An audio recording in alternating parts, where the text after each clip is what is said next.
When you think about businesses that are selling through the roof, like Aloe or Allbirds, sure, you think about a great product, a cool brand, and great marketing. But an often overlooked secret is actually the businesses behind the business, making selling, and for shoppers, buying, simple. For millions of businesses, that business is Shopify. Nobody does online business better than Shopify. It's home of Shop Pay, the #1 checkout in the world. You can use it to boost conversions up to 50%, meaning way less carts going abandoned and way more sales going through to checkout.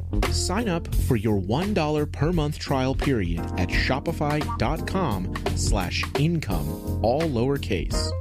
Go to shopify.com/income to upgrade your selling today. That's shopify.com/income. The Presidency of the United States is a proud member of the Evergreen Podcast Network.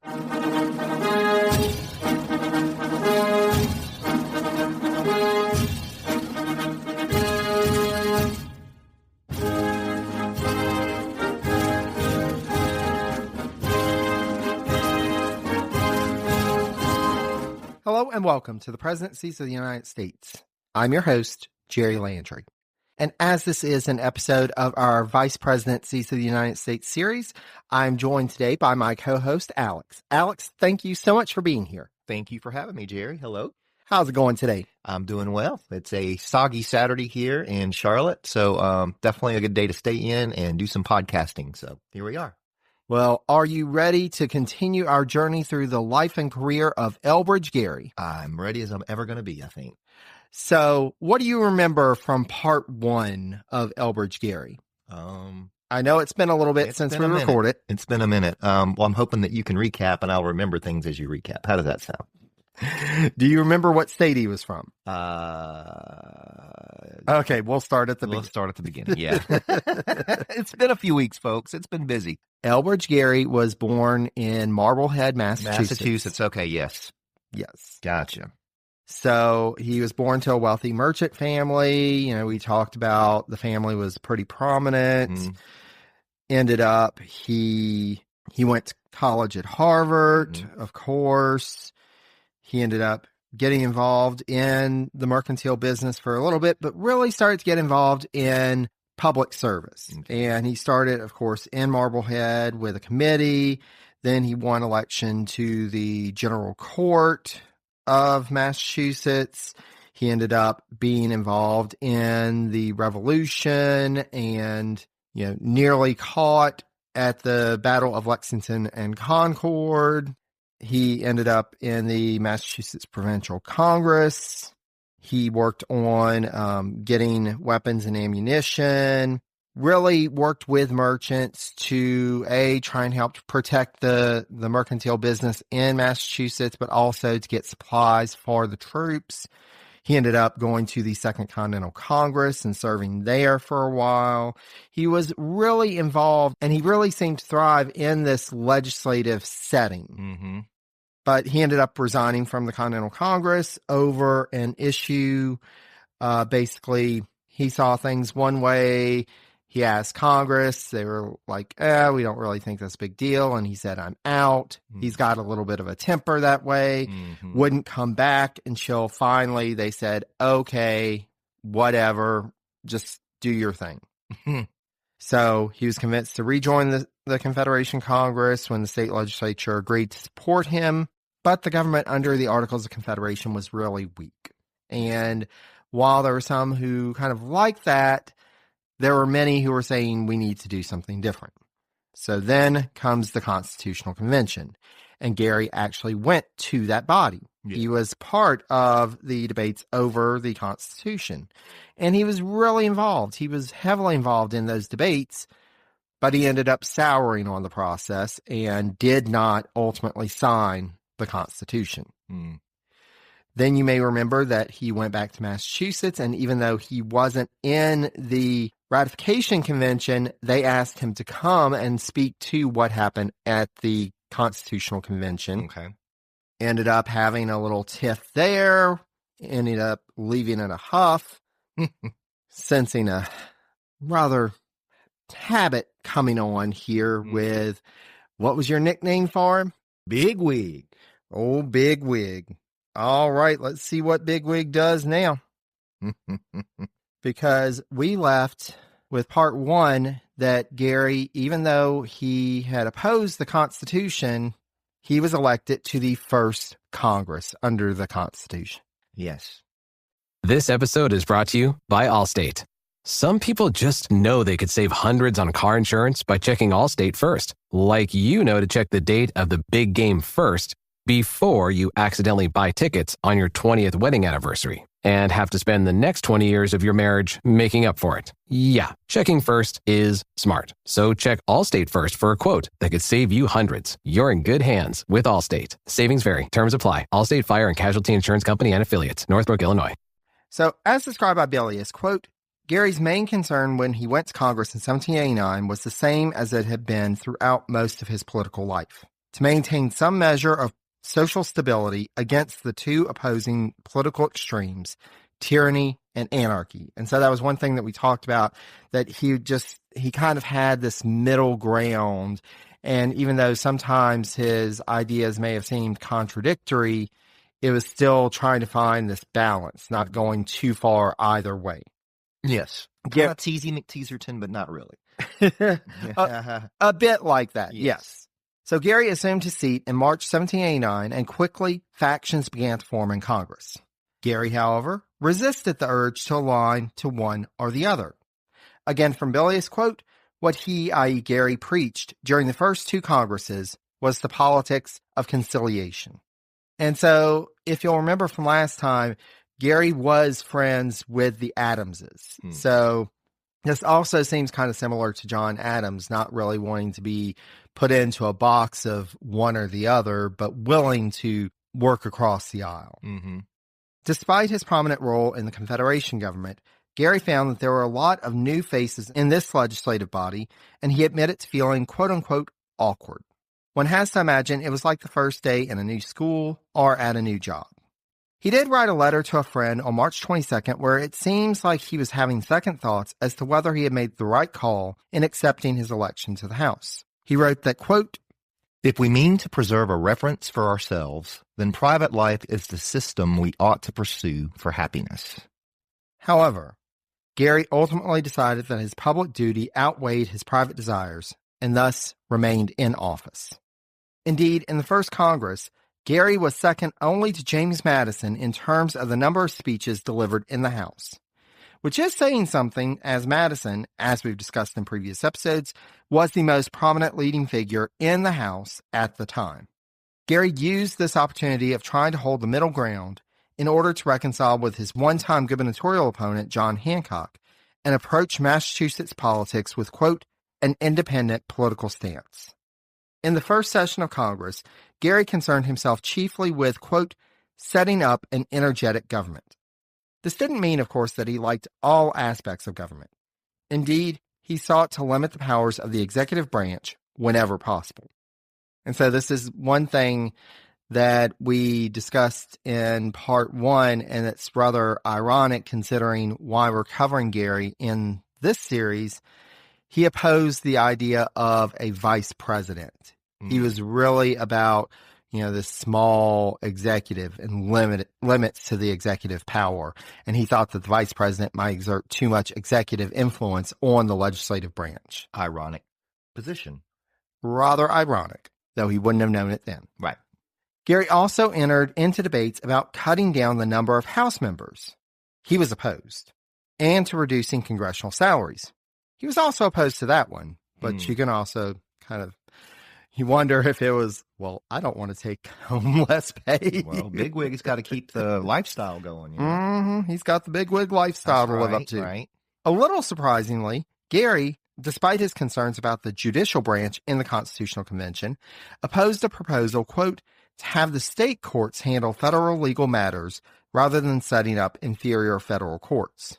And the reason he was opposed to this is that he saw it as a constitutional violation of the separation between the federal and state governments. So again, these ideas that don't sound quite right considering where he's coming from, but then you start to explore the why and you understand, oh, okay, that's where he's going with that. Now, when his colleagues brought up the idea of a Bill of Rights, Gerry urged postponement of that debate until the details of the federal government had been finalized. With North Carolina and Rhode Island continuing their objections to ratifying the Constitution, Gerry finally relented and on June 18, 1789, proposed, quote, that the House be constituted as a committee of the whole to consider every single constitutional amendment proposed at each of the state ratifying conventions. Now, he saw this as a compromise which would allow the business to get done as quickly as possible without giving in to calls for a second constitutional convention. But ultimately, a select committee was appointed, composed of representatives from each state. James Madison used this mechanism to push forward the amendments that would become the Bill of Rights. But of course, he found Gerry in opposition to him, as he and others felt that the proposed amendments, quote, did not go far enough. So Bigwig is opposing a lot in Congress. Bigwig's big, I don't know what, big something. Despite his concerns about the power of the executive, and indeed of the federal government as a whole, Gerry came out during the second session of the first Congress as a supporter of Secretary of the Treasury Hamilton's proposed Bank of the United States, as the House considered Hamilton's proposed economic plan. Finally found something that he can get behind. Okay. Though, as we've discussed, Gerry was often concerned about a consolidation of power. As noted by Bilius, quote, Gerry was constantly weighing the relative advantages of economic centralization against the possible dangers of accumulated political power, and he tended to judge each issue in terms of its own merits. So this also is something to consider as we consider Gerry. It wasn't that he was just going to apply a blanket solution to everything. He was going to consider each thing individually and make a call each time. Okay. And in this case, he was like, this is something we need to do. Gerry was still serving in the first Congress when his third child, a daughter named Eleanor, was born in the summer of 1790. But sadly, Gerry would also face a personal loss that year in the form of his sister's death. So he's had a lot of tragedy. I remember that too. Yeah, he's had quite a bit of tragedy. Bilius notes in the second Congress that Gerry was much less active than he had been during his first term in the House. As he writes, quote, he, i.e. Gerry, rarely took part in debates, made no significant speeches, and held no important political post. When it came time to stand for re-election, Gerry refused to allow himself to be put on the ballot. He also refused an offer to take a seat in the Massachusetts State Senate. In early January 1792, Gerry wrote a letter to a colleague expressing his disillusionment with public life, comparing, quote, the times at the commencement of this revolution in which ambition was directed to its proper object, the welfare of the community, to the present, which was filled with folks with, quote, not the character of a statesman, but of a political prostitute, a politician. Ooh. Wow. Yeah. Bitter party of one. Bigwig getting some big words in, isn't he? Okay. Thus, in 1793, Gerry was on his way back home to Cambridge. As so many public figures of the time found, being away from home meant that private business often went unattended to, and thus he retired for a time from public life in order to take care of his personal affairs. Unfortunately, in Gerry's case, it was related to the ill health of his wife, Anne. By the time Gerry left Congress, 2 more children had been born, bringing the number of kids in the household to 4, and they would ultimately have 5 more, with the last born in 1801. Goodness gracious. Yeah. Bilius attributes Anne's, quote, weakened condition to a long succession of pregnancies. Yeah. Understandable. Yeah. Stop having kids. All right. Please. Have to change his name from Bigwig to Big Daddy. Goodness gracious. Bilius explains that, quote, although the Gerrys hired servants to handle household chores, many of the duties for rearing the children fell on his, i.e. Elbridge's, shoulders. Well. So at least Big Daddy's stepping in. Yeah. Stepping up after. Something needs to happen. Gerry also had to sort out the business affairs of his brother Samuel Russell, as well as take care of his brother Thomas, who temporarily went blind. But this decision to leave public life didn't mean that the public was done with him just yet. Gerry's name was put forward as a gubernatorial candidate in 1794, but ultimately this candidacy would go nowhere, and Gerry's old friend Sam Adams would win the election. Still, it would be here that Gerry established himself firmly in the middle of the rising political factions, or, as his biographer Billy has called him, one of, quote, the united front men, who placed national unity and stability, a sense of personal honor, and loyalty to private friends ahead of allegiance to any political grouping. So, rather admirable. Yeah. And not something we often see in the history of American politics. True. Very true. Billies would also argue that Gerry's other friend, John Adams, fell into this camp as well. Again, we've talked about Adams. That's not really a surprise. Right. But you can also see why they have such a strong friendship, because they do share these ideals. Right.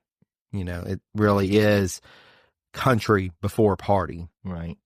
With Adams and Jefferson as presidential candidates in 1796, Gerry hoped for Adams to come out on top, but also hoped that, with Jefferson as VP, it would lead to, quote, a coalition of parties. As we discussed in Jefferson's episode, this wasn't so far-fetched of a possibility as one might think. You know, they did have that point where they were trying to work together and trying to work towards something, and then politics got in the way. Now, in a testament to his devotion to Adams, Gerry put himself forward as a presidential elector in order to cast a vote for Adams, and would serve as an informant to Abigail Adams in late December 1796 of Hamilton's quote-unquote insidious plan to thwart Adams's candidacy by having his running mate, Thomas Pinckney, get more electoral votes at the time when the votes for president or vice president were not differentiated, but rather were in a common pool. And so that was our first few episodes of the series. We talked about that. When Adams assumed the presidency, Gerry would continue to share with him information, including his concerns about the Secretary of State that Adams inherited from Washington, a fellow citizen of Massachusetts, Timothy Pickering. Name sounds familiar. Oh, yes. Pickering was something. Something. Oh, the way he said something, too. Okay. Though Adams initially dismissed Gerry's concerns, asserting that, quote, Pickering and all of his colleagues are as much attached to me as I desire. I have no jealousies from that quarter. Adams would ultimately find that Gerry was right, and most of his cabinet was disloyal and actively working against his agenda. During this time, Gerry would also continue a regular correspondence with Jefferson, even when he was sent on a special mission by President Adams. So Adams had consulted with Gerry about the nation's strained diplomatic relations with France when he took office. Contrary to later interpretations of his standpoint, Gerry's biographer Bilius makes a point of outlining how there is no evidence that Gerry was an extreme Francophile, including a letter sent to Adams on March 7, 1797, only a few days after the latter had assumed the presidency, in which Gerry asserted that French diplomats to the U.S. had worked to make the U.S., quote, dependent on France instead of colonies dependent on Great Britain. Still, Gerry did feel that the U.S. should find a peaceful resolution to their points of contention with France rather than going to war. And so we don't want to go into too much detail about this. I do refer folks to the Adams presidency series to really get a sense of this. Well, the end of the Washington series as well. Basically what happened, George Washington, in his latter days as president, appointed Charles Cotesworth Pinckney as the U.S. minister to France.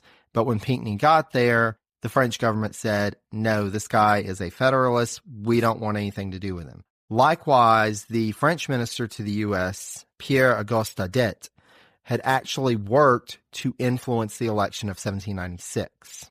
So there were big tensions there, and it landed on Adams's desk right when he got in. Because as soon as he was inaugurated, they found out that Pinckney had been turned away by the French government. And so he had to figure out what to do. And so, of course, he talks with his friend Gerry, and Gerry has later been portrayed as just being this rabid Francophile, and it doesn't seem that he was. He just didn't feel that we should go to war, which neither did Adams. Adams wasn't really wanting war. Okay. For Gerry, it was a matter of survival. Quote, if unsuccessful in a war with France, our government would be overthrown, a new one formed on the French model, and we should hereafter be mere French colonies.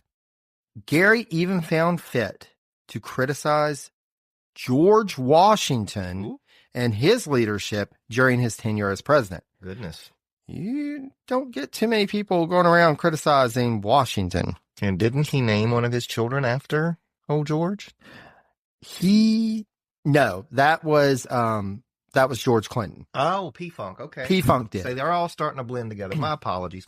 Yeah. So George Clinton was really close with Washington. Okay. Right. Gerry, not so much. And apparently he had a few words about old George. So, well, I'm sure George wouldn't be naming any of his offspring after. No. Gerry advised Adams to listen to public opinion more than Washington had in determining the nation's foreign policy. Adams would critique Gerry's outlook on the situation on numerous points, including but not limited to his criticism of Washington. But it was clear that he valued Gerry's opinion, if for nothing else than a counterpoint to allow him to craft his arguments. And so this is interesting here because Adams wasn't really one to consult with too many people. He had people that he trusted, and Gerry was one of them. And so even if they didn't agree, it was still useful to kind of hear what the other arguments would be and to be able to kind of flesh out his own ideas. Adams, in his speech to the special session of Congress that he had called that May, shared that he would be appointing a peace commission to travel to Paris to negotiate with the French government. Gerry recommended Vice President Jefferson as a potential envoy, but unbeknownst to him, as we discussed in Jefferson's episode, Adams had already had that idea and Jefferson had said no. Gerry then recommended that James Monroe be returned to the post of U.S. Minister to France, which was a post that Washington had removed him from and that had, in part, set off this diplomatic crisis. Adams, however, would have none of this, as Monroe was, in his opinion, decidedly a Francophile who was a dangerous person to put in that post once more. And that was part of the reason Monroe was pulled back, because he was seen as being a bit too favorable to the French. And Washington was concerned, is he really representing us or is he representing French interests? Right. Now, while suggesting other folks, Bilius notes that Gerry didn't stop from talking up his own strengths. Bigwig is not afraid to talk about himself. Plug himself. Okay, yeah. So he's talking up... Bigwig got the big head. including the fact that he was, quote, uncontaminated by intrigue, private views, a party spirit, or foreign influence. As Bilius continues on, again, this is where Adams was already a step ahead of Gerry. His fellow, quote-unquote, United Front man had been on Adams's shortlist from day one of thinking of a diplomatic commission to France. Gerry was someone that Adams could trust to give him the honest scoop and to act honorably, even if they didn't always see eye to eye. As Adams himself said, quote, I know the man infinitely better than all of the others suggested for the commission. When Adams floated the idea to his cabinet in late May, however, they were, quote, unanimously against him. Now, in a conciliatory move, Adams offered the post to the Chief Justice of the Massachusetts Supreme Court, Francis Dana, who was also known to not be a partisan man. But as soon as Dana declined the appointment, Adams sent Gerry's name to the Senate for confirmation. To join Gerry on the three-man commission, Adams also nominated two Federalists, Charles Cotesworth Pinckney of South Carolina, who was still in Europe, kind of waiting and seeing what was going to happen, and John Marshall of Virginia. Though Federalist, neither of Gerry's colleagues were on the extreme fringe of the party. And of course, Pinckney's inclusion, like I said, was partially there because he had been named as the U.S. Minister to France and had been denied recognition. He was already kind of there, so why not name him? And John Marshall, Washington and Adams both had tried to name him to other stuff, and Marshall had said no. This time, he actually accepted. Now, sadly for the role Gerry was to play in the mission, he was not able to consult personally with anyone involved, neither the President, Secretary of State, nor his fellow commissioners, prior to arriving on the scene. Thus, as we'll see, there was a certain amount of discord in the mission. Still, Gerry set off for Europe in early August and arrived in Holland in September 1797.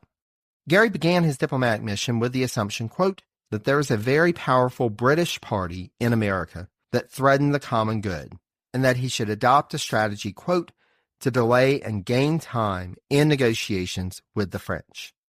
This would guide his decisions from the moment that the Peace Commission first assembled in Paris on October 4th, 1797. Now, his fellow commissioners, Marshall and Pinckney, upon seeing the situation on the ground in the wake of the recent coup of 18 Fructidor, which had tightened the authority of the French Directory government over monarchists in the legislature, were much more doubtful that anything could be achieved with the supposed French Republic. So Marshall and Pinckney get there and they're like, what in the world is going on here? Things seem kind of tense. Is this really a republic anymore? Are we really going to be able to do anything? And Gerry's like, oh yeah, we can do something. Okay. Now, while it's beyond our scope to go into a detailed analysis of this mission, just know that the French foreign minister, a character named Talleyrand, sent 3 agents to approach the American commissioners about offering a bribe in order to begin formal negotiations with the French government.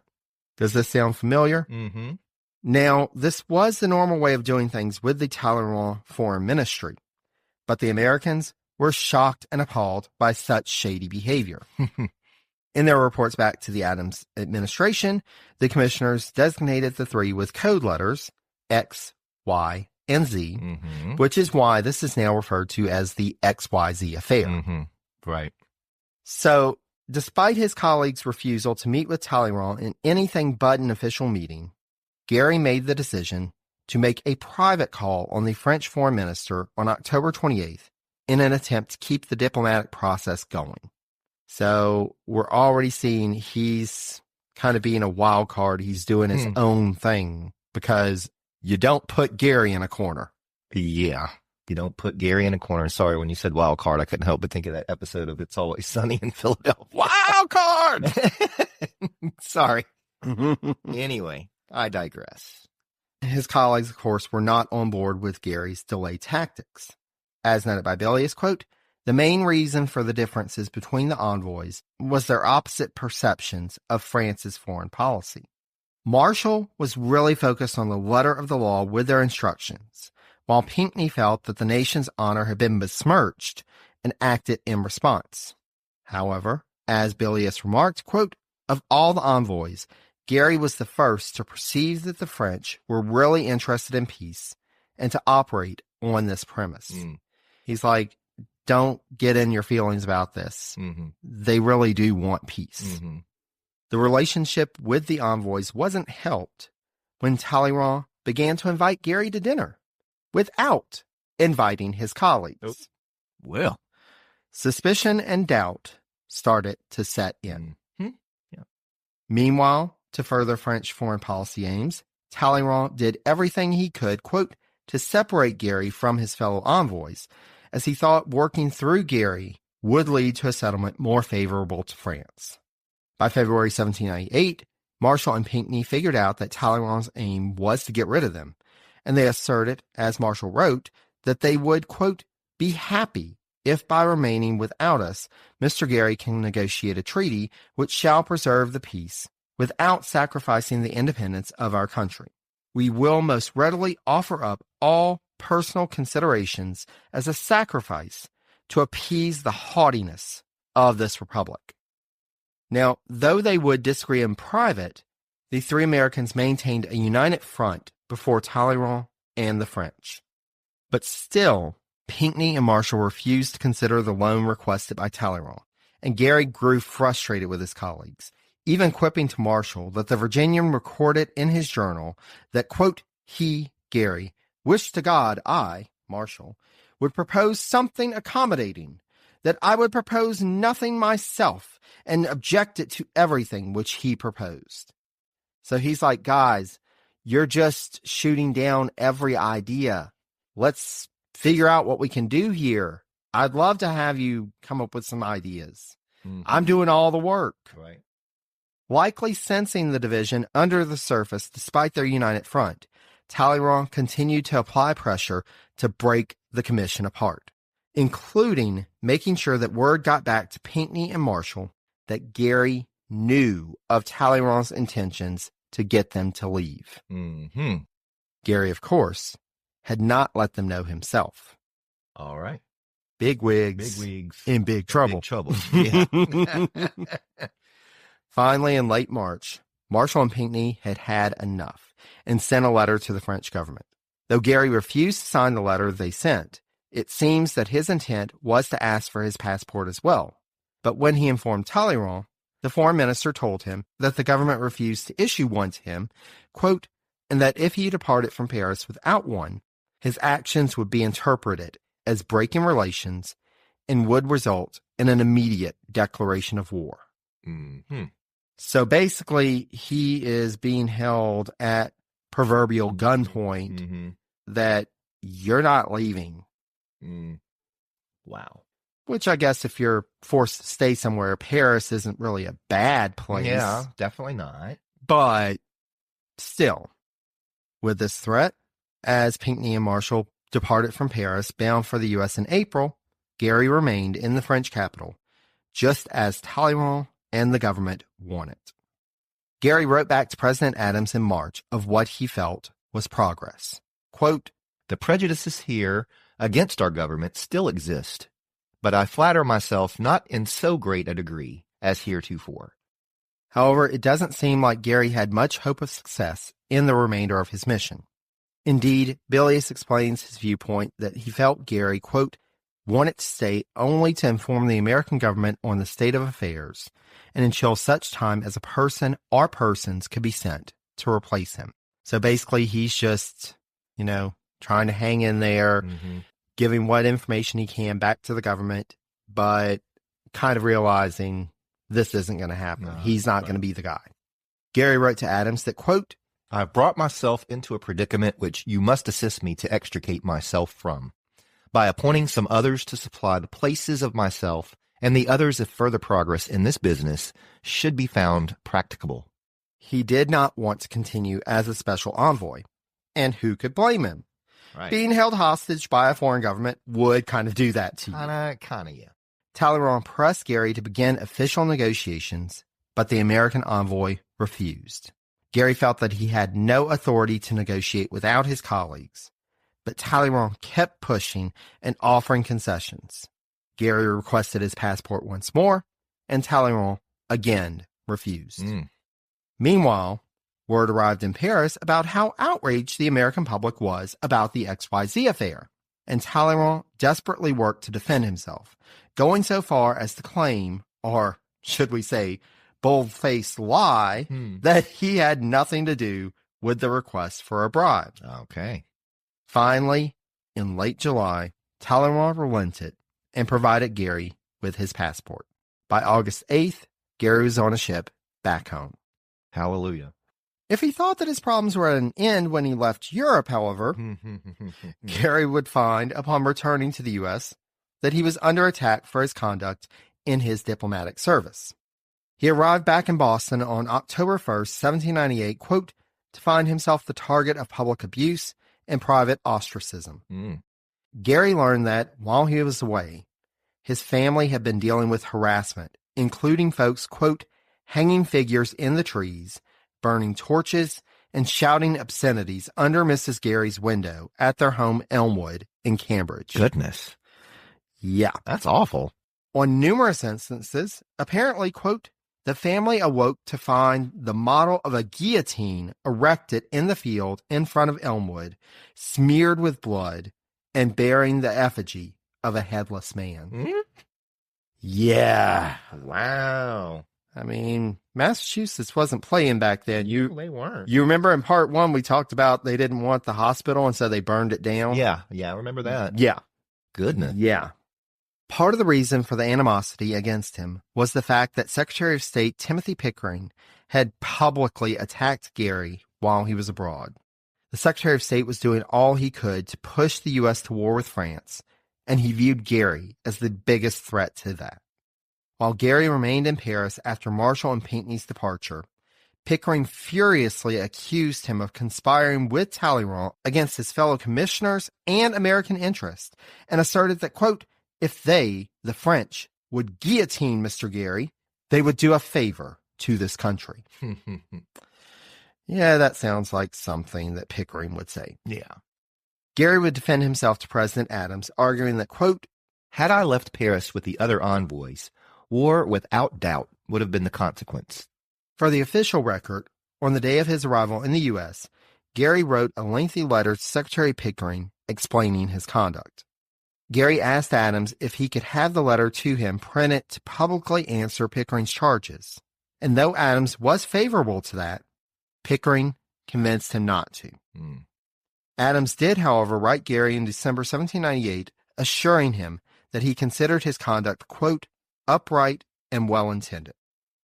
Now, there were concerns amongst Federalists in Massachusetts that this animosity might drive Gerry into the arms of the Democratic Republicans.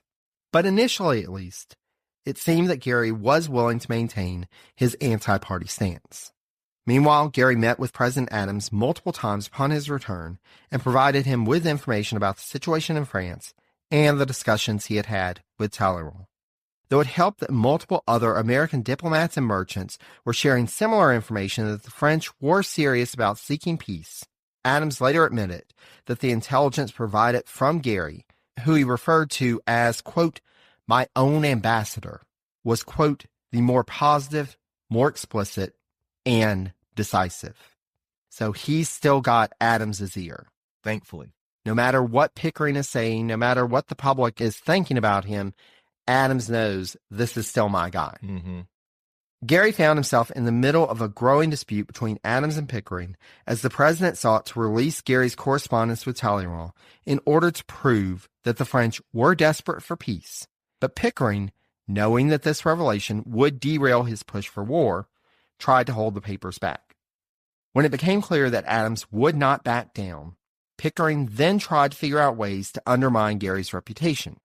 But Adams would counter his secretary there as well.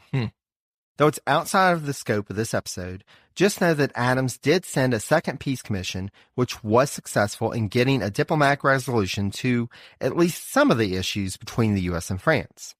As noted by Bilius, quote, Gerry then was one of the persons mainly responsible for preventing a confrontation and for making possible the Convention of 1800, which cleared the air between the two countries. But at the time he broke his instructions, he had no way of knowing what the consequences of his actions would be.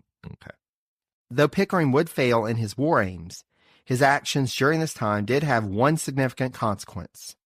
As Federalists had feared, it turned Elbridge Gerry into a Democratic Republican. So in the spring of 1800, political leaders in Massachusetts were trying to decide upon a gubernatorial candidate, and both Adams Federalists and Democratic Republicans looked to Gerry.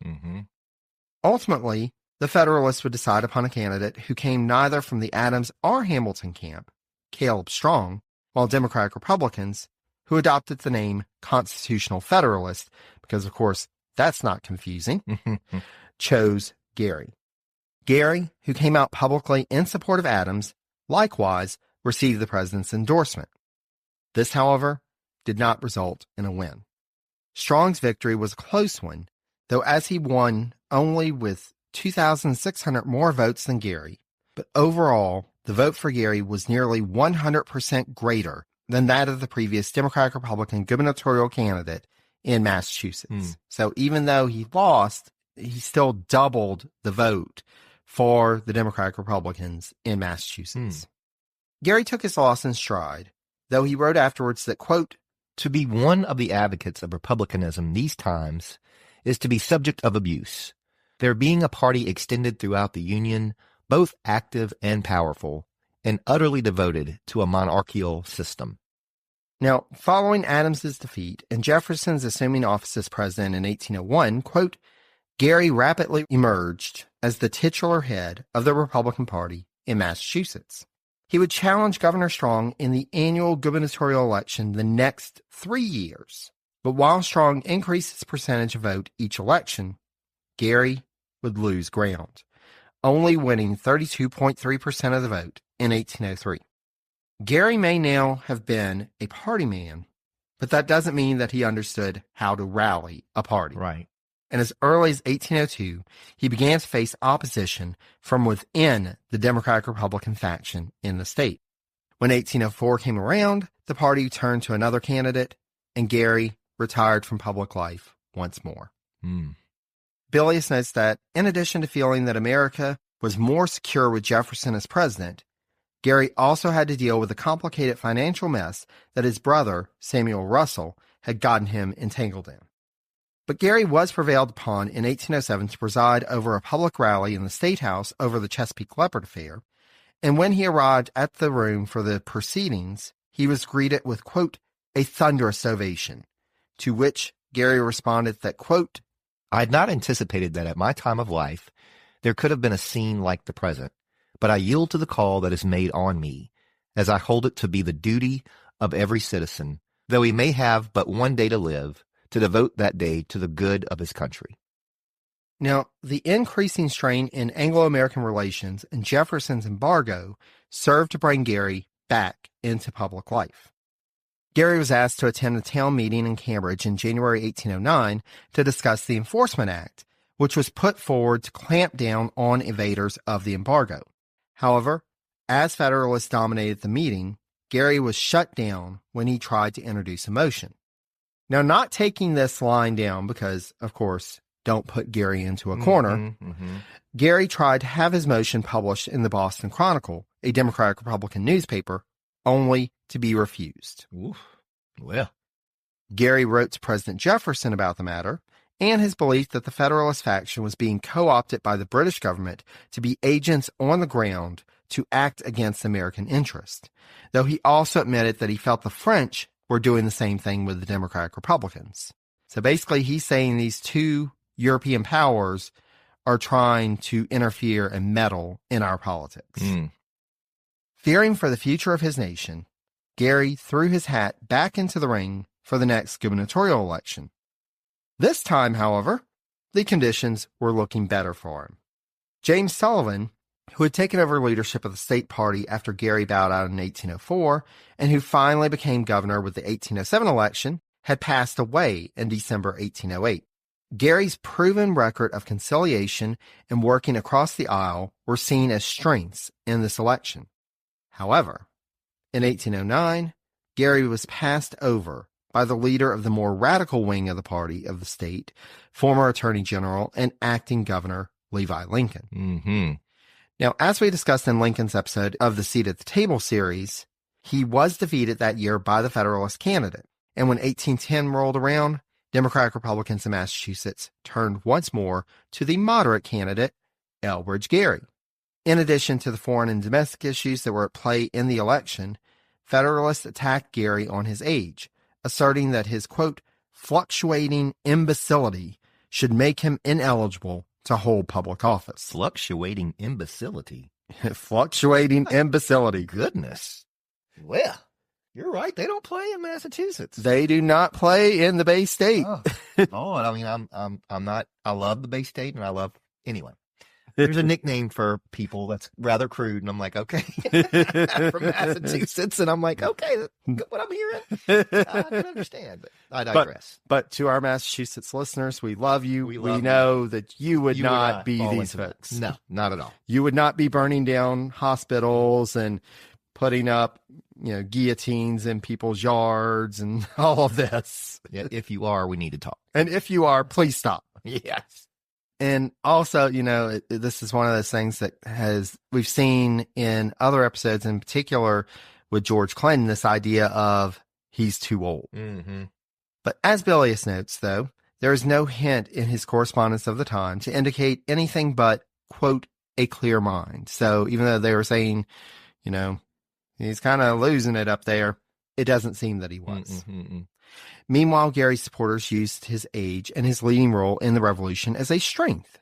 I mean, here's this guy who was this prominent leader during the revolution. Gerry would win the election by around 2,500 votes, despite the fact that voter turnout was slightly lower than the year before. The vote for the Federalist candidate, Christopher Gore, dropped by nearly 4,000 from the previous election. And thus, Gerry assumed office as governor of Massachusetts on June 13, 1810, and in his inaugural address called for a, quote, reconciliation of the two political parties. Now, given that Federalists still had a significant influence in the state legislature, Gerry and the Democratic Republicans were able to achieve little during Gerry's first term. Gerry also had to deal with challenges from more radical Democratic Republicans, again, trying to walk that middle ground. These challenges weren't enough to prevent Gerry from getting the party nomination again in 1811, and he won in a rematch against Gore. The vote totals for both dropped from the last election, but Gerry's vote count dropped less than Gore's, so he earned a greater percentage of the vote. His second term would not be nearly as smooth as the first, and sadly, during neither term was his wife with him. Anne Gerry, due to her ill health, remained at their home in Cambridge while her husband traveled to Boston to attend state business. But he made a point to write to her every day when he was not able to return home and had to remain in Boston. Now, Gerry's second term would see the Madison administration increasingly working to apply pressure to Britain, which of course would threaten New England commerce. Federalists staged a massive protest rally on March 31st, 1811, and as noted by Bilius, quote, "The violent tone of the resolves adopted at this Federalist caucus convinced Gerry that opposition posed a grave danger." As always, Gerry was concerned that this may lead to civil unrest and potentially disunion. Thus, he did a hard pivot back to partisanism and delivered a speech on June 7th at the opening session of the legislature, denouncing the rally on March 31st and its leaders. He warned that the resolves from that meeting would lead to, quote, "a state of civil warfare." Gerry would take action within the executive apparatus by removing Federalists from posts when possible and replacing them with Democratic Republicans. So he is leaning hard into this partisan stance. It was also during this term that the law was passed with which Gerry's name would become forever synonymous, though it doesn't seem like he really had anything to do with it. Democratic Republicans in the state legislature, realizing that they had a golden opportunity with being in the ascendancy when it came to redistrict, took full advantage of that to draw, quote, "senatorial districts along highly partisan lines." That's right, this is where the term gerrymandering comes from, as Gerry, as the leader of the state Democratic Republican Party, was charged with orchestrating this, and a Federalist artist, quote, drew a map of the new district that included Marblehead, Gerry's hometown, and someone said that it looked like a salamander. No, someone else responded, it resembled more a gerrymander. Now, for his part, Gerry felt that this ploy was, quote, exceedingly disagreeable and made arguments against it. He was not for this partisan redistricting. However, when push came to shove, he signed it into law. We should also note, as Bilius does, that, quote, this political practice had been used since colonial times and indeed continues to be used to the present day. Does it ever? Does it ever?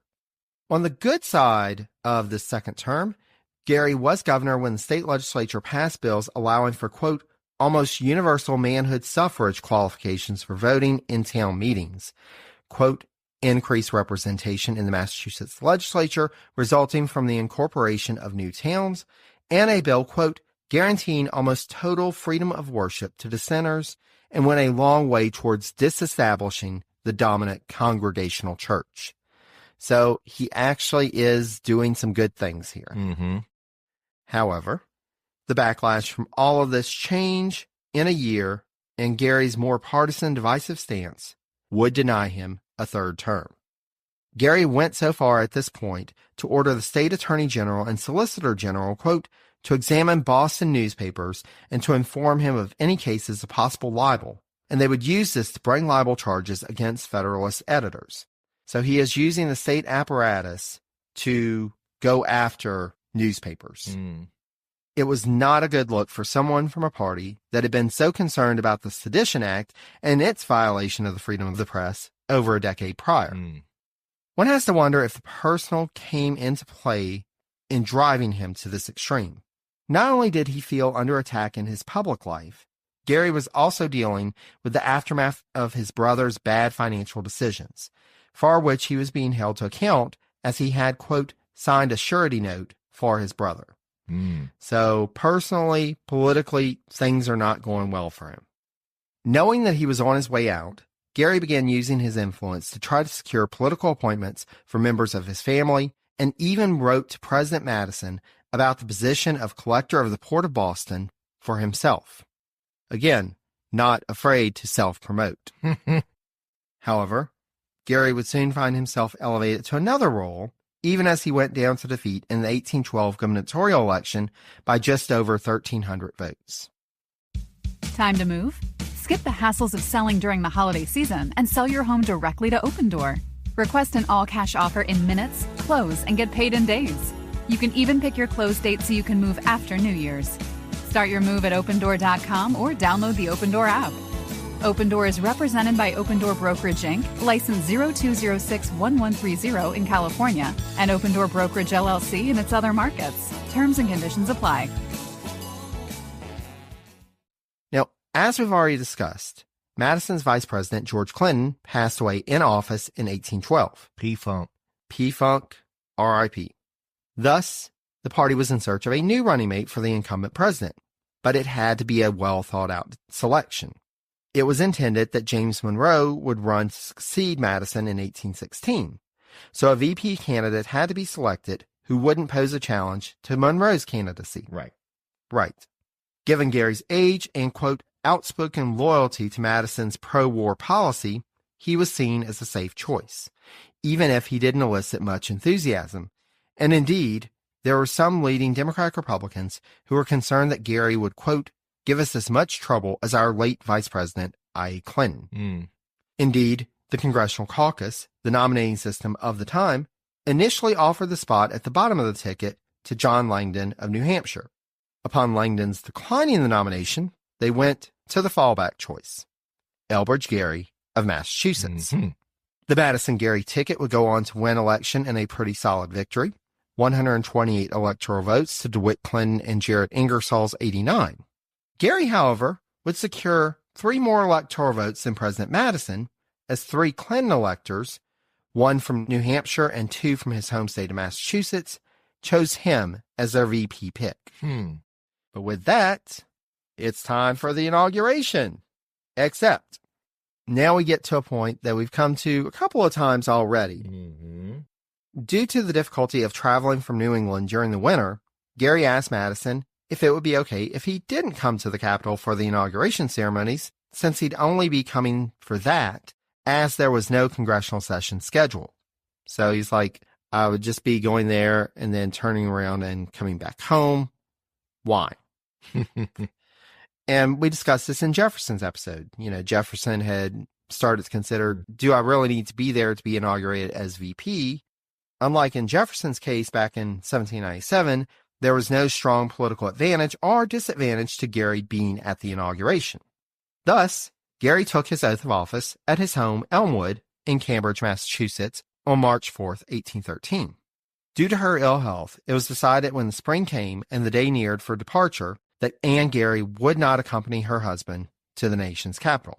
However, his son, Elbridge Jr., apparently accompanied him at least at one point during his tenure. Gerry would finally make his way to Washington in May 1813 and, funny enough, would find himself on the same stagecoach with one of his staunchest Federalist opponents in Massachusetts. Oh, boy. Can you guess who it is? No. Senator Timothy Pickering. Oh, Pickering, yeah. Pickering. Oh, joy. Oh, just wait. Apparently at one tavern they stopped at on the way, there was only a single unoccupied bed. So the two agreed to sleep together. Oh, wow. Naturally, folks got some laughs at this, and, quote, Pickering wrote that one gentleman informed him, the millennium must be near at hand, now that Gerry and I had lain down together. But which one would they term the lion and which the lamb, added the acerbic Pickering, I do not know. Regardless, they made it safely to the nation's capital. Nobody died on the way. It's one instance where you think the adage politics makes for strange bedfellows. Here you go. Here you go. And on May 24th, 1813, Gerry assumed his seat on the rostrum, presiding as president of the Senate. Purcell notes that, quote, By the time he was elected vice president in 1812, Gerry had lost most of the tremendous political influence he had once possessed, yet he proved to be a strong presiding officer in the Senate. In his inaugural address to the body, Gerry asserted that he would try to match their, quote, magnanimity and decorum in his role presiding over them, though he told his daughter that, quote, I can know no political distinctions in my present office. My way is clear, to discharge the duties of office with impartiality and correctness. This didn't mean that Gerry, the partisan, didn't raise his head at times in defense of the Madison administration.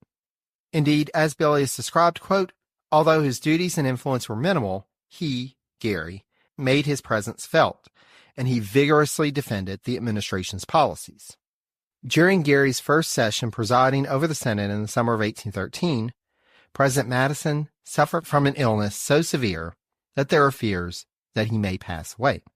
I mean, good thing that we've got this whole backup in the form of the V, right? Yeah, right. What's that you say? Mm-hmm. Oh, Gerry's not feeling well either?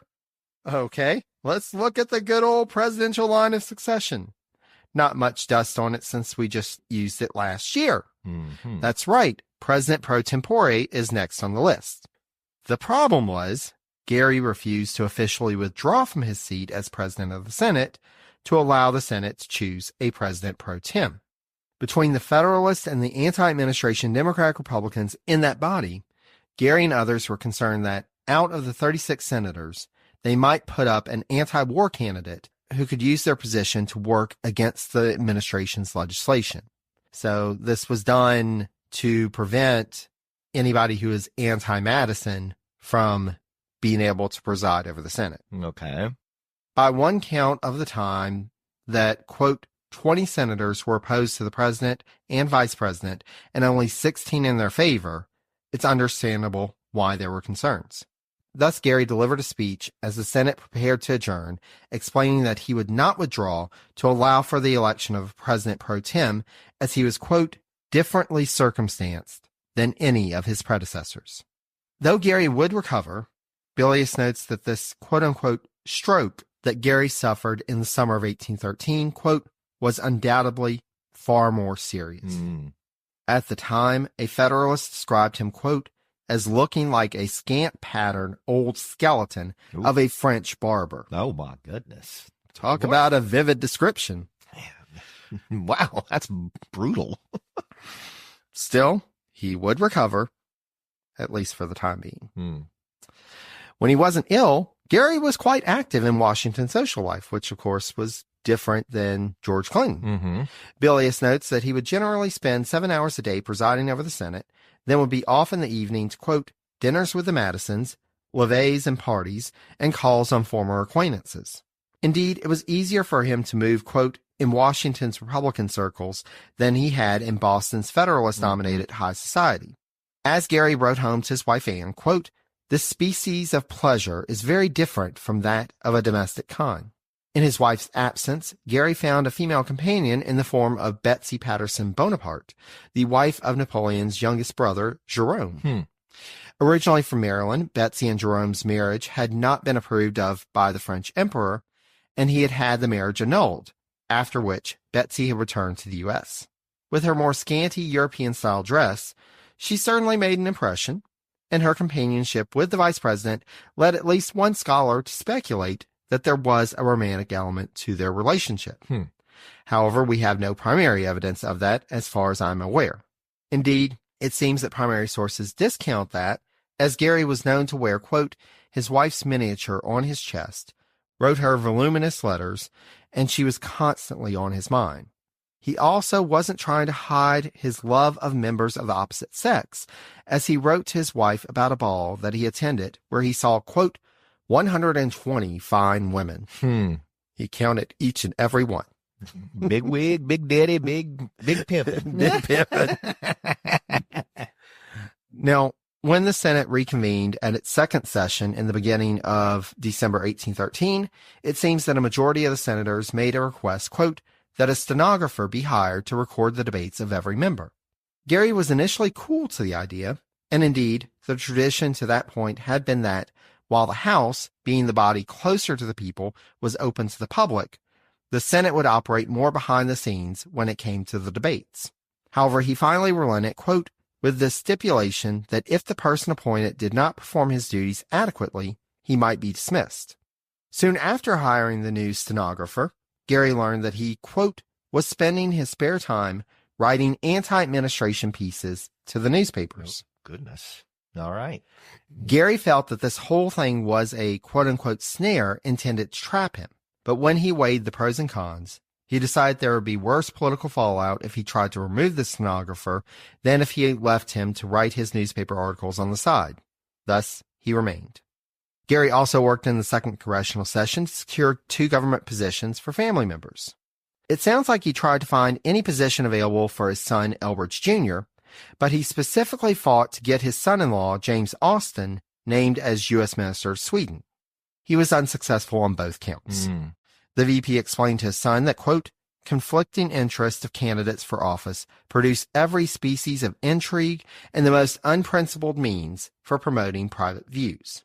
Gerry's biographer, Bilius, however, remarks that this might be an, quote, indication that his relationship with Madison was not too strong, because Madison was the one who was making these appointments. The fall of 1814 brought a call from Federalists in Massachusetts for delegates from all of the New England states to meet in Hartford, Connecticut, quote, to discuss military defense measures on an interstate basis, as well as certain constitutional amendments. Gerry wrote to his wife Anne that, quote, Massachusetts is at present in a state of insanity, and urged President Madison to come out with, quote, a spirited manifesto against such subversive proceedings. Unfortunately, the vice president would not be around to see the result of the Hartford Convention. Goodness.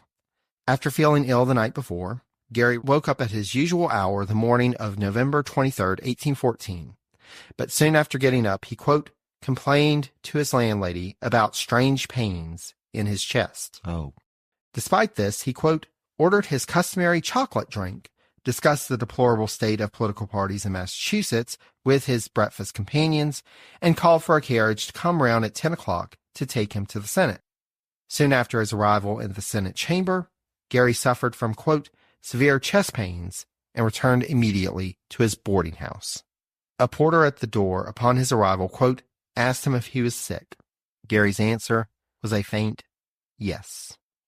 This would prove to be the last word uttered by the vice president, for minutes after he was, quote, carried to his room and settled in bed, he passed away at the age of 70. Goodness. Wow. Big Wig had the big one. Big Wig had the big one.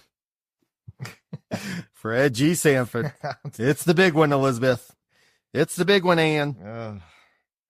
Abigail Adams, after hearing of Gerry's death, wrote to a friend, quote, alas, the last compatriot is gone. A friend who was neither warped nor shaken by changes of time or fortune. Faction may rave and party spirit slander, but an honester man he is not left behind. A couple of quotes from Gerry's biographer helped summarize his life and impact. Quote, Gerry's consciousness was that of a member of a ruling elite who resorted to the current political and social notions of his day to create and maintain the integrity of a Republican social order. He saw himself as one of the rulers within a worldview that postulated all of society as being divided into the rulers and the ruled. The significance of Gerry's political life and thought lies in the fact that he symbolized one of the first attempts to deliberately wed abstract theory and issue-oriented thought in the act of creating the American Republic. The second quote, Gerry's life is significant, then, because it illuminates various aspects of the unit idea of republicanism and presents a picture of a Republican of the period in thought and action. To Gerry, as he struggled to bring into being a new nation dedicated to republicanism, the revolution and the ideas of the Enlightenment that accompanied it represented a time of extraordinary idealism. That he failed to realize his dream, and that the nation evolved into an emergent individualistic society instead of a communal, virtuous republic, does not diminish his great efforts or his lasting achievements. However, his impact isn't measured just by all of this. For Anne Gerry and her family found themselves left with, quote, only Elmwood and some extensive real estate holdings. he had at least been able to wipe out the debt that had come from signing the note for his brother with his salary as vice president. But the family wasn't really left with much else. Mm-hmm. Senator Christopher Gore, Federalist from Massachusetts, put forward a bill to have Gerry's salary as VP, quote, continued to Gerry's widow until the completion of his term. But the bill failed in the House, quote, for fear it might set a precedent. Mm. And with that, so ends the life of Elbridge Gerry. That's really sad. Yeah. So initial thoughts before we start to discuss. He had a lot of tragedy befall him, as mentioned. I think he was put in many uncomfortable situations and he navigated them the best he could. So I think he was a good man, ultimately. Well, and let's start to break this down. So let's start with our resume round. This round looks at the overall career and character of the vice president, and we can award 10 points maximum, each of us. Okay. So what are your thoughts about his overall career and character? Well, as I said, I think he, overall, even before assuming the vice presidency, he obviously had a solid career. He did well for himself. So he brought a lot to the table. I'm trying to think of what a score would be. Maybe go with a 7. Yeah, I mean, this was a pretty pivotal career. You know, Mm-hmm. You have somebody who starts out at the local level, he rises to the state level, he plays a big role in the revolution and organizing things in Massachusetts. Then he goes to the Confederation Congress. He becomes a big leader there. So he definitely had a point where he was really influencing things. Not so much, once he gets to Congress, after the Constitution is in place, he doesn't have quite as much influence. He ends up leaving. He ends up going into kind of political exile for a while, but then he comes back. He continues to have an influence. He has the diplomatic mission to France, and even though it's unsuccessful, there's arguably something there about he may have kept things from getting to a place where we would have gone to war with France. Right. Then he comes back, he ends up becoming governor, and then vice president. So he's got a lot there. This is definitely, it had some twists and turns, but he kind of kept this upward trajectory with some brief retirements here and there. So overall, it's a really good career. Now, on the flip side, even though he did a lot of talking, how much influence did he really have? Right. And there were times that he did have some influence. There were times that he didn't, and people were like, just please, Gerry, sit down. We're tired of hearing you. But I think I agree with you. This has to be not the highest, but on up there. So I think I'm going to match you with this 7. Cool. So Gerry's starting off strong. He has a 14 to begin with. Our next round is the campaign poster. This round examines the physical appearance of the vice president in their official portrait or photograph. Okay. So I have it pulled up, and I'm going to show you Elbridge Gerry's portrait. Wow. Okay. He kind of has a wig thing going on there. He does have a big wig look going. Okay. So Alex, if you would describe for our listeners.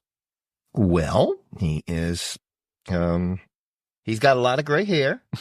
He's kind of looking with his face angled towards the painter. So he's kind of got this, it's hard to describe the look that he's projecting, but it's one of authority, but it's almost kind of sassy too. But yeah, it's someone that looks like a VP candidate. Yeah. And he has, like you were saying, he kind of has this little semi smirk to him. Smirk. Yeah, exactly. Yeah. Total smirk. Absolutely. Yeah. So we can each award up to 10 points. What do you think? I'm probably going to go with 7 again. You're going to go with 7. Yes. What do I feel about this? I'm going to give him a little more because it seems like his, this is a really good portrait, and especially thinking of Elbridge Gerry, this is kind of what I would picture. He kind of looks a little like he has a little sass. He has a little, this is some guy who's going to start some stuff. Right. So I'm going to give him a 7.5. Oh, okay. Yeah. So that gets him up to 28.5. On to our next round, which is friend or foe. This round evaluates whether the vice president supported the work of the administration or undercut the administration's efforts. And in this round, we can either award up to a positive 10 points for a friend or deduct up to a negative 10 points for a foe. Mm-hmm. So in this round, I think we can conclude we're probably not going to be taking any points from him. Correct. So a couple of things, that he was kind of subtle in how he did it, but it seems like he really was trying to push forward administration efforts and making sure legislation was going through. Mm-hmm. The one big thing is when him and Madison are sick and he refuses to let a president pro tem be chosen. That's the one thing that kind of stuck out for me too. Yeah. Mm-hmm. And you can argue, well, that was kind of stubborn because if they both died, it would create a constitutional crisis. Mm-hmm. But it also meant that you weren't going to have somebody who was against the war. And that's the thing. Like, he was a wartime VP. Mm-hmm. We were already at war when he became vice president. Mm-hmm. And so promoting the war effort was key in his mind. Right. So what do you think? I'm thinking I'm going to stick with my 7. I'm thinking 7. So far, 7 seems to be the number. I think I'm going to go a little lower, and it's mainly because there weren't really big things that he was doing. I think I'm going to go with a 5. Okay. But he's definitely still on that positive point here. He was definitely a supporter of the administration. But now we go to the completely negative drag on the ticket. This round discusses any disgraceful behavior of or actions committed by the vice president. This disgrace does not have to be during their tenure of office as vice president, and we can deduct up to 10 points. One point I did want to bring up here to bring forward from part 1, during the Constitutional Convention, Gerry had worked on a compromise agreement where he conceded numerous points, including on the argument of Southern states to have enslaved individuals count as 3/5 of a person for the purpose of representation in the House of Representatives. So he gave in on that. So I think that's something that we may want to consider. Right. Also, and even though it's not completely untoward at the time, we kind of see nepotism as a bad thing. He was definitely trying to push for his family members to get offices numerous times in his career. Yeah. And he also was pretty sure of himself. He promoted himself quite a bit. So, was he a complete drag on the ticket? I wouldn't say a complete drag, but he definitely was not picture perfect either. Yeah, he had this tendency when he wasn't getting things to go the way that he was wanting them to go, he could at times be kind of, stamping his feet and getting upset. Pitch him a little fit. The Peace Commission to France, the fact that he was going behind the backs of his fellow commissioners, even though it was for a good cause, at least in his mind, it still really built up those tensions internally that meant that they couldn't get anything done. Right. So what are you thinking? So we can take away up to 10 points? Yeah. I would probably deduct here, just given those things, 3.5. 3.5? Yeah. Yeah, I don't think that there's anything that's really big standing out. We've got a couple of little things, but just not really too big of things. So I'm going to go with a -3. Okay. And so taking away 6.5, he's now at 34 points. Okay. So not bad. Not bad. Not bad. Solid. So now let's go to tenure of office. Tenure of office, we count the entire time that he served as vice president as points for this round. So he served from March 4th, 1813 until his death, November 23rd, 1814. Mm-hmm. And so we're rounding up to 2 years, so he gets 2 points here. Okay. Now we get to our bonus rounds. All right. A bonus point is awarded for each election that the vice president's home state went to the ticket when the VP was at the bottom of the ticket. Massachusetts did not go for Madison, so he does not get a point there. Right. 1 bonus point if the vice president served in another lower public office, either appointed or elected after their tenure as vice president. Didn't happen. No, he was in the ground. Yes. 1 bonus point if he served out his entire term. That did not happen. Yep. And 1 bonus point if the VP becomes president. That did not happen either. So he doesn't get any of our bonus points. Sorry, Gerry. So that means that we end with a total of 36. Okay. Which surprisingly brings him just above George Clinton. And so he is actually the second of the 5 VPs that we have looked at thus far. Okay.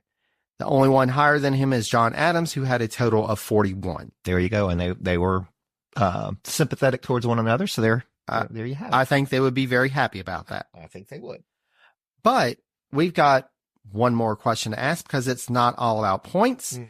Alex, after all I've shared about Elbridge Gerry's life and career and what we've discussed, do you think that this vice president is notable enough or impactful enough to preside from the Senate rostrum? Yes. Why?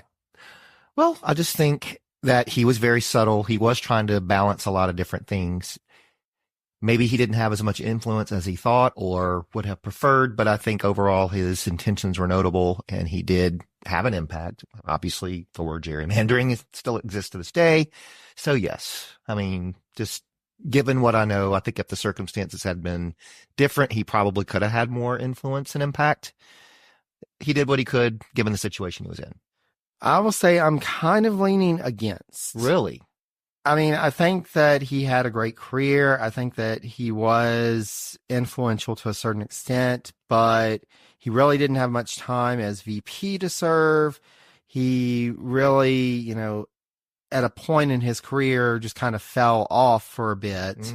Good point. So I'm kind of leaning against, but if you'd like to stay at a yes, we could do a tiebreaker. Let's do a tiebreaker.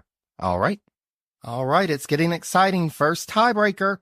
In order to break our tie, we have a $1 coin, which has on the head Thomas Jefferson. Okay. Feels appropriate that we have a VP on the coin. Yeah. And then the reverse is the Statue of Liberty. Okay. So I say heads is a yes, tails is a no. Okay. Are you good with me flipping? Do you want to flip? You can flip. Okay. We shall see. We're making history here. And it is tails. It's tails. Sorry, Gerry. You do not get to preside from the Senate rostrum, but thank you for what you did. Thank you for being a bigwig, and thank you for an interesting journey. Yeah. Blogs and kisses. Blogs and kisses. All right. With that, we are wrapping up our episode. Alex, any final thoughts?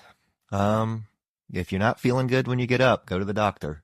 I know. Don't have that chocolate drink. Don't have that chocolate drink, and definitely don't try to go about your day and do, a normal day's work. If you're not feeling it, take care of yourself. There is a reason that sick days are there. So yes. But Alex, now we have another vice president who died in office. Yes. Which means we have another president pro tempore episode next episode. And then after that, we will get to the 6th vice president, Daniel D. Tompkins. Okay.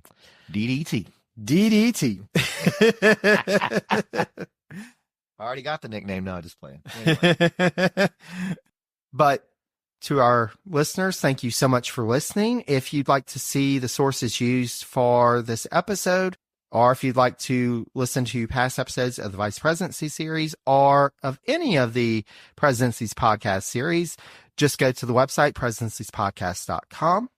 If you have any questions or comments, please feel free to reach out to us via email at presidenciespodcast@gmail.com. You can also connect with us on social media if you're not connected with us already. We are available on Facebook, Mastodon, and Blue Sky as Presidencies, on the formerly known as Twitter at Presidencies89, and on Instagram and Threads as Presidencies Podcast. And with that, thank you so much for listening, and until next time, stay safe and healthy, be kind to one another, and take care, dear friends.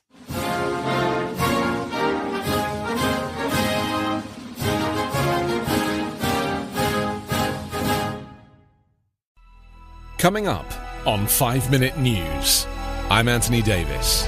You might think it's partisan because maybe it's critical of one side or the other, but it's not. It's just the truth. And I think that's also something that's kind of unusual for Americans listening to the radio or to podcasts, because the news landscape in the States has been so partisan for so many decades. So 5 Minute News is verified, truthful, independent, unbiased, and essential world news daily.